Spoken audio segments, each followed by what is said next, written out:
Pencil. So this week I'm going to be showing you how to make your very own homemade pizza. For this recipe you're going to need 250 grams of strong bread flour, you're going to need half a teaspoon of salt, you're going to need 1 packet of yeast, that's dried yeast, 1 tablespoon of oil, half a teaspoon of sugar and 125 ml of warm water. Your toppings you can choose your own, so you'll probably after some tomato puree just to add it for your moist layer, and then you're going to add your cheese plus your toppings. Preheat your oven to 200 degrees centigrade. I'm using a fan oven. For this recipe you're going to first of all start off with your health and safety. So you're going to start off by wiping down your surfaces with a warm soapy dishcloth. Make sure you've rinsed it out first. The next stage you're going to do is you're going to spray down with some antibacterial spray. Wipe down your surface again. Okay, so to start off you need to add your 250 grams of strong bread flour into your bowl.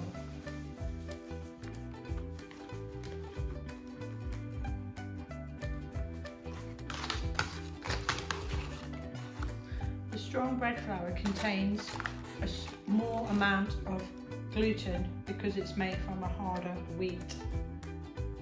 1 gram under, 1 gram over is absolutely perfect. Sift your flour into your bowl to get rid of any lumps.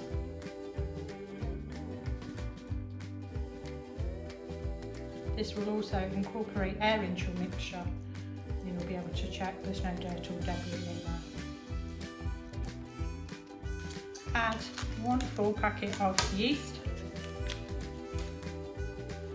Yeast can be added to the sugar as it helps to activate the yeast. Add half a teaspoon of salt, remembering that it doesn't like the yeast at this stage and it's only to add flavour. Give it a stir and add 1 tablespoon of oil.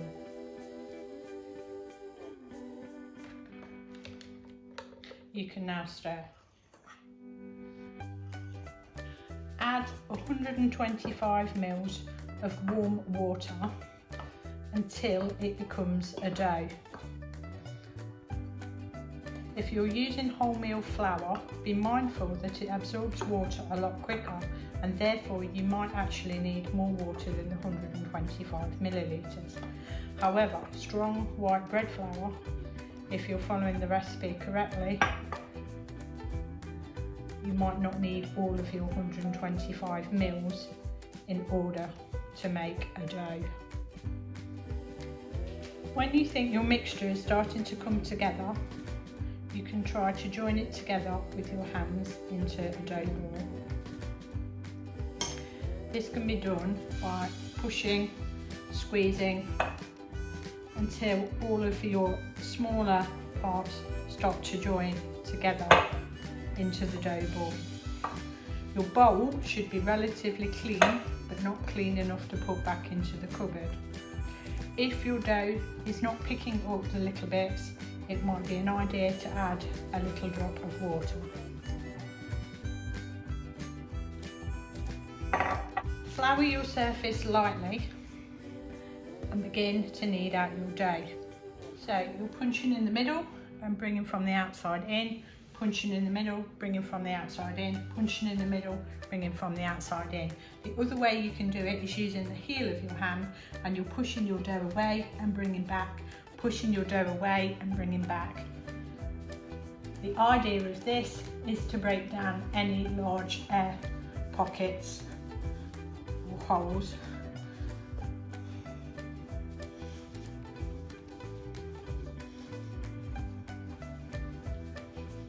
And you're going to do this for approximately 3 minutes.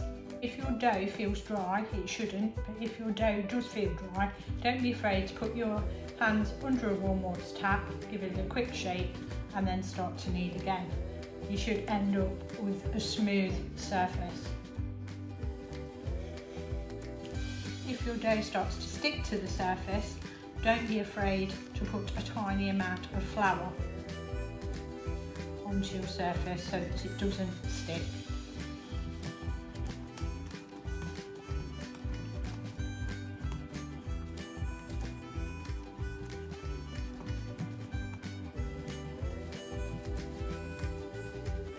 Place your dough onto a greased surface such as this one, or if you already have a pizza tray with the holes, you could be using this, or it might even not even have the holes.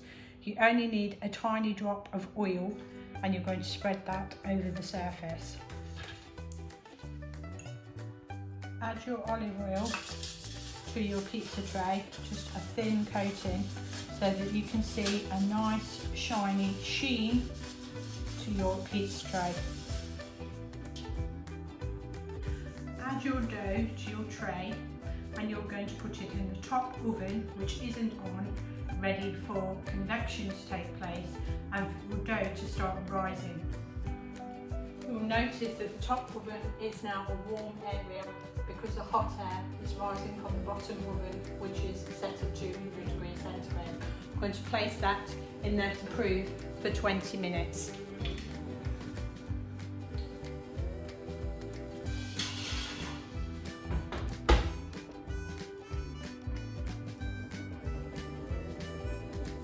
Whilst I'm waiting for this, I'm going to be doing my clearing away.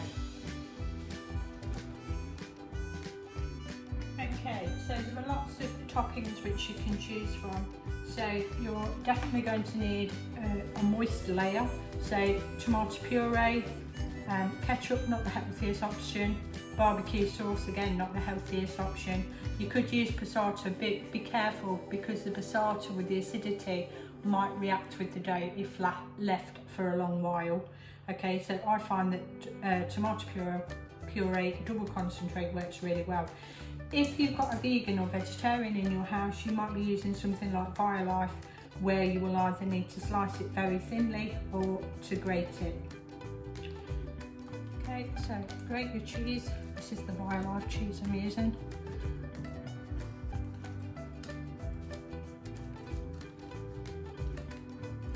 Until you have enough left, enough to cover the base of your pizza. Don't get your toppings out too early as well due to bacteria. Any cheese that you don't use can be stored in a bag and put back into the fridge. Okay, so some vegan or vegetarian options for your pizza are some cherry tomatoes which you could slice, some washed mushrooms, maybe some chilies, some sliced peppers, some spring onions, or you can also get a can and drained jackfruit. You could put on some beans maybe onto your pizza, or some spinach leaves to add lots of flavour. If you're a meat eater, you might be using maybe some smoked ham to give it some flavour. You could use some pepperoni, some salami, and you might use something like the traditional Italian mozzarella cheese. Slice your mushrooms up into thin slices. You can either have them for decoration, knowing that somebody might not actually like mushrooms and they're easy to take off, or cut them smaller. You want to add flavour to your pizza. And then to cut a spring onion, you're going to remove the top of the root, you're going to remove where it V's, you're going to use a knife just to slit open the outside layer because it's rubbery from where it's been into the farmer's field, and also it might have some dirt or debris on, so that can be composted. Put the spring onion very small because you don't want any large bits of onion. It might be a bit too much taste all in one go.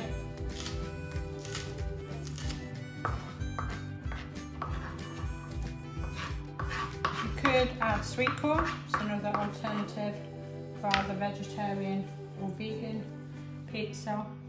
And your tomato slices, you can do either just cherry tomatoes cut in half and have them on like that, or you could thinly slice them depending on how squishy your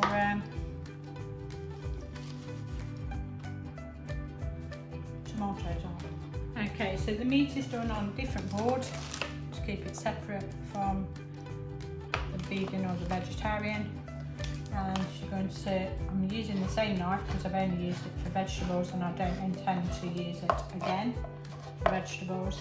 And I'm just chopping it into small pieces ready for sprinkling on my pizza. Well, it's been 20 minutes and the dough has clearly risen. Okay, so it's been improving, so we're ready to go for roll.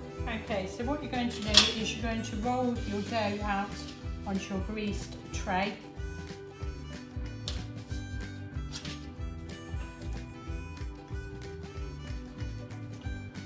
The top tip would be to put a clean tea towel underneath to stop your tray from moving if you're finding this particularly difficult.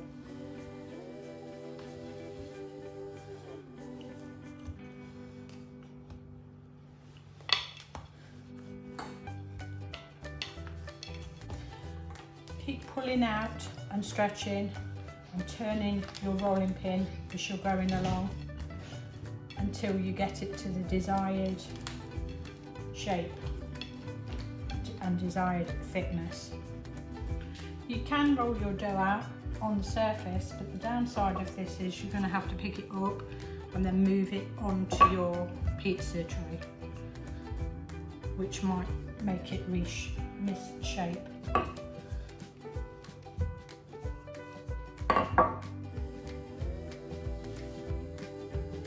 Okay, so most importantly, you need to decide if you want it to be a thick base or a thin base. If you want it to be a thick base, leave it exactly as it is, don't do anything. If you want it to be a thin base, you're going to prick it all over with a fork, which will stop it rising any too much further. If you want a stuffed crust, I would mark out about 3 centimetres away from the edge with a fork.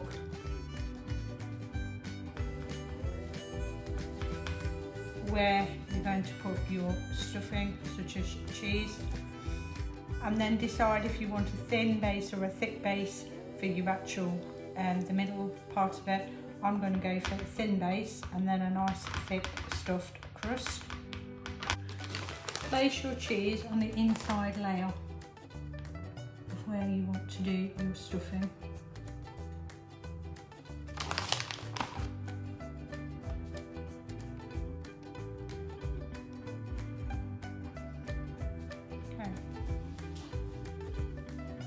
Pull the outside edge of the dough over the top of the cheese and push back. This will of course make your pizza slightly smaller.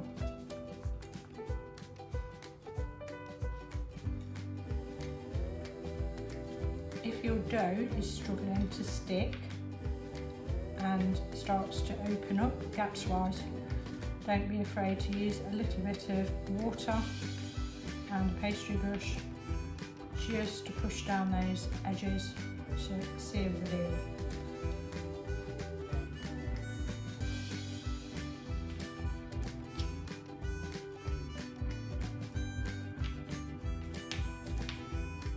Okay, check that there's no gaps and there's nothing to stop you pushing back a bit, which will make the pizza a little bit bigger.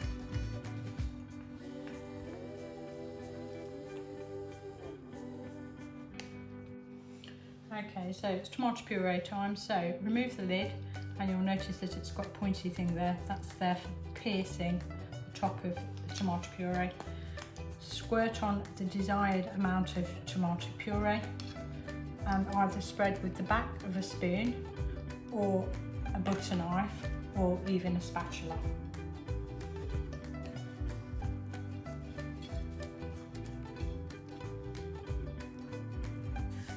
Any tomato puree that's not used, make sure the lid's screwed back on and put in the refrigerator, fridge. Add the desired amount of grated cheese to your pizza.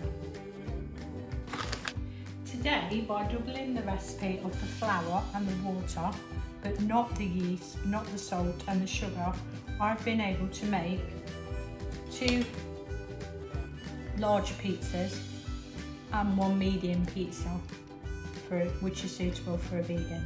Make sure you wash your hands thoroughly before doing any work with either vegan or vegetarian, so that we don't have any cross-contamination happening.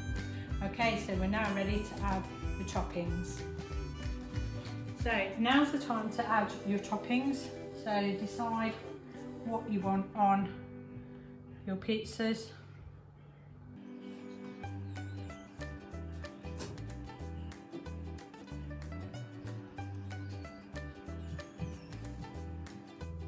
Some spring onion, some tomatoes,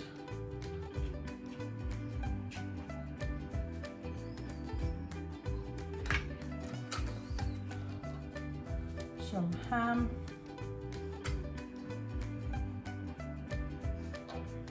you could always add some pineapple and turn it into Hawaiian.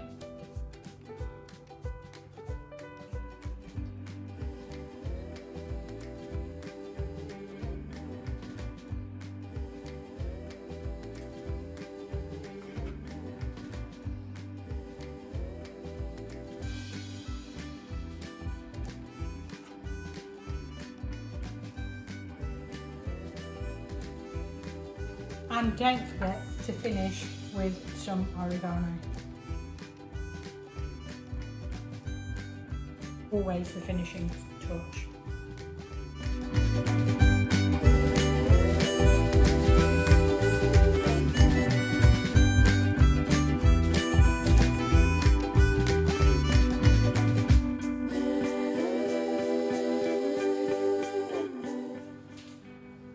So you're ready to place your pizzas into the oven. Make sure you are wearing oven gloves to protect yourself because it's very hot and obviously we preheated it a while back. Okay, so if it's not got many toppings, it's probably going to go onto the bottom shelf, although this is a fan oven, so therefore you would expect all sides of the oven to be really hot. If it's a really big one with lots of toppings, you're probably going to put it at the very top. And if it's a medium sized one and it's also got lots of toppings, you can put it on the middle shelf. Okay, now I'm going to set it for 10 minutes. However, it might take that little bit longer. Okay, so it's been 10 minutes. So I'm just going to check it and see what's going on. It might be that I need to swap some of the trays around. Okay, this is looking good. I think what I'm going to do is I'm probably going to cut it and then put it back in the oven. So look at the others. So this one, the middle one, just needs that little bit longer. That's the vegan one. And this one is looking almost done. In the middle, just where I'm cutting. Okay, so using your oven gloves, then slice it into, you can either go for 8 pieces or you can go for 6.